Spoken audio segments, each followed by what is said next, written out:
Paslėpti trūkumai po sandorio ar pardavėjas visada yra kaltas. Pagal civilinį kodeksą atlikus sandorį pirkimo pardavimo, pirkėjas per tam tikrą laiką gali pardavėjui pareikšti pretenzijas dėl paslėptų buto trūkumų. Bet kas tai yra paslėpti buto trūkumai? Per paskutinius kelis sandorius turėjau tokių variantų, kai tiek pardavėjas ir tiek pirkėjas norėjo užsitikrinti savo saugumą. Bet civilinis kodeksas visuomet apsaugo abi sandorio šalis, tiek pardavėją, tiek pirkėją. Tad kaip nuo to apsisaugoti? Ką aš dariau paskutiniais sandoriais, tai į preliminarią sutartį įrašydavau visus galimus punktus, kad pardavėjai jaustųsi saugiai. Taip pat priėmimo perdavimo metu susifotografuokite, susifilmuokite, viską nuoširdžiai papasakokite pirkėjui, kad ateityje nekiltų jokių nesklandumų. Ir ką per paskutinės dienas, kai vyko sandoriai, aš dariau, tai nuvykau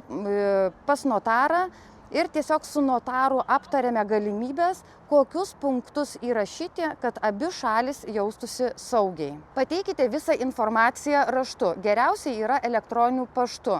Ir ką tikrai rekomenduočiau pasiūlyti pirkėjui, jog jis išsikviestų meistrą, kuris apžiūrėtų perkamo nekilnojamo turto techninę būklę.